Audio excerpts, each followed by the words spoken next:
वो बना ही ऐसा था कि मुझे बार बार रफ़ी साहब याद आते थे। तो वो एक्सप्रेशन जो आए ही नहीं, मतलब मैं सोचता था, क्योंकि मेरी डिमांड बहुत ज़्यादा थी। फिर इवन सॉन्ग लाइक हर करम अपना करेंगे ए वतन तेरे लिए, ये गाना सिर्फ रफ़ी साहब ही गा सकते थे और कोई नहीं गा सकता था, पर वो नहीं गा सके, इसलिए हमने उनकी जो फॉलोअर्स थे, जो दूसरे बच्चे थे हमारे, उन्होंने भी अच्छा गाया, चाहे मोहम्मद अजीज़ थे और दूसरे सिंगर थे।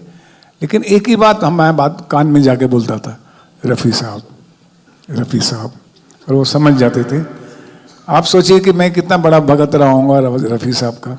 साल 1980 का वह काला दिन जब मोहम्मद रफी साहब की सदा के लिए खामोशी छा गई, फिल्म संगीत की दुनिया में एक ऐसा खालीपन छोड़ गया जिसे शब्दों में बयां करना मुश्किल है।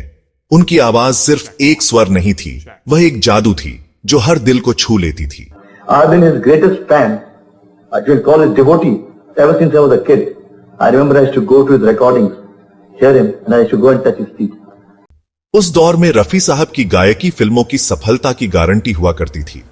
उनकी बहुमुखी प्रतिभा और भावनात्मक गहराई ने न सिर्फ समकालीन गायकों को प्रभावित किया, बल्कि आने वाली पीढ़ियों के लिए एक मिसाल कायम की। मतलब कुछ छोड़ा ही है।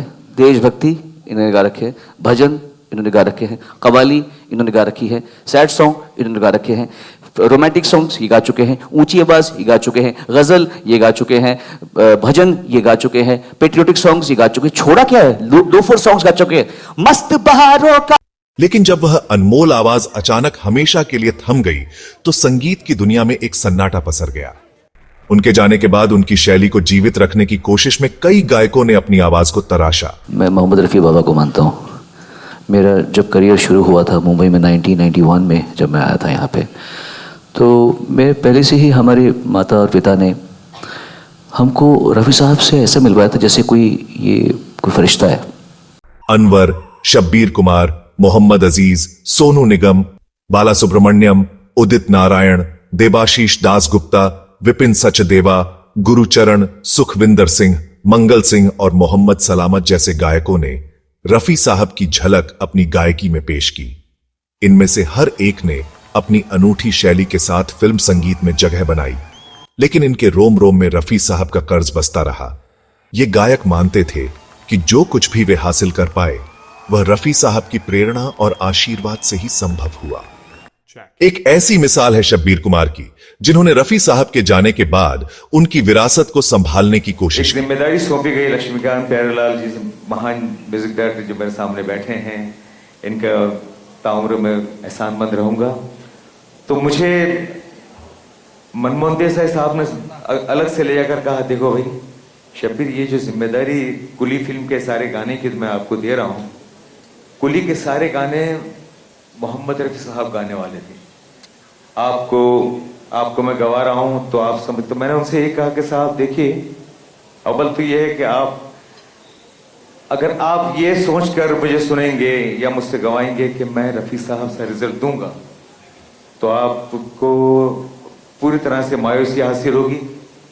क्योंकि रफी साहब को अगर कोई 10-15% भी गा ले तो वो बहुत बड़ी बात है साहब। साल 1983 में रिलीज हुई फिल्म कूली इसकी सबसे बड़ी गवाह है। इस फिल्म के गाने मूल रूप से रफी साहब के लिए तैयार किए गए थे, जिसमें अमिताभ बच्चन की धमाकेदार मौजूदगी थी, लेकिन नियति को कुछ और मंजूर था। रफी साहब की असामयिक मृत्यु के बाद निर्देशक मनमोहन देसाई, जो रफी साहब को भगवान की तरह पूजते थे, टूट से गए। उन्होंने संगीतकार जोड़ी लक्ष्मीकांत प्यारेलाल से कहा, ऐसा गायक ढूंढो जो रफी साहब की आवाज में सांस भर सके। इस तरह शब्बीर कुमार का नाम सामने आया। शब्बीर कुमार को जब कूली के गानों की जिम्मेदारी सौंपी गई तो उनसे कहा गया कि वे रफी साहब की शैली में गाएं, लेकिन शब्बीर ने बड़े ही विनम्र भाव से कहा, मुझसे यह उम्मीद न रखें कि मैं रफी साहब की तरह गा सकूंगा। उनकी ऊंचाई तक पहुंचना मेरे लिए असंभव है। तो आप अगर ये उम्मीद रख के मुझे सुनेंगे तो आपको नाकामी हासिल होगी। आप ये सोचिए कि एक नए लड़के को चांस दे रहे हैं। और तो सर ये बात है कि मैं हमेशा कहता आया और कहता रहूंगा, और इसलिए नहीं कहता हूं कि आप तालियों से मुझे नवाजें, बल्कि ये मेरे दिल की आवाज है कि मेरी जिंदगी पर रफी साहब का बहुत बड़ा कर्ज है और मेरा रोम रोम रफी साहब का कर्जदार है।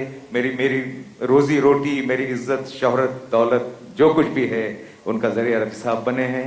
कूली के गानों में शब्बीर ने अपनी मेहनत और प्रतिभा से सबका दिल जीत लिया। सारी दुनिया का बोझ हम उठाते हैं देने वाले से मेरा सलाम कहना मदीने वाले से।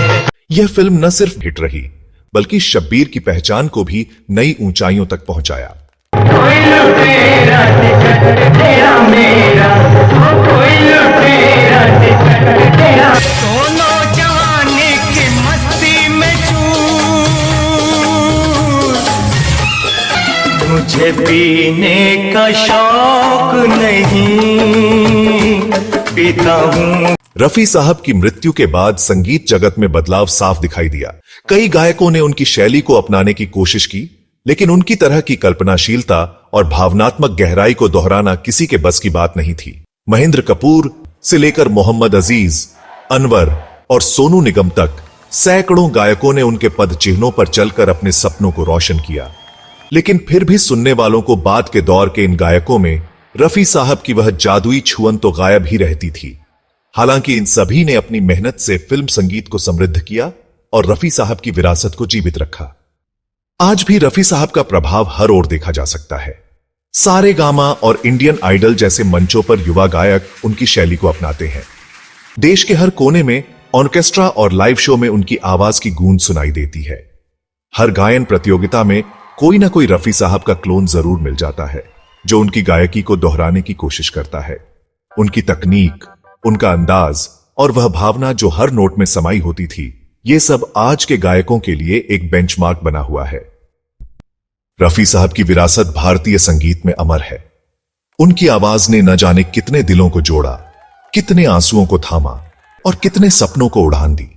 लेकिन यह पीड़ा हर संगीत प्रेमी के दिल में बसी है कि वह स्वर जो सदियों में एक बार जन्म लेता है, महज 55 साल की उम्र में खामोश हो गया।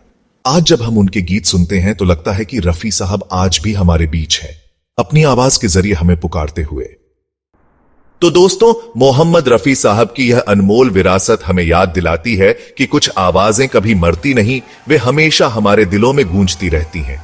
अगर आपको यह कहानी पसंद आई तो लाइक करें, सब्सक्राइब करें और अपने दोस्तों के साथ शेयर करें। नीचे कमेंट में बताइए कि रफी साहब का आपका पसंदीदा गाना कौन सा है और क्यों। फिर मिलते हैं एक नई कहानी के साथ, तब तक के लिए नमस्कार।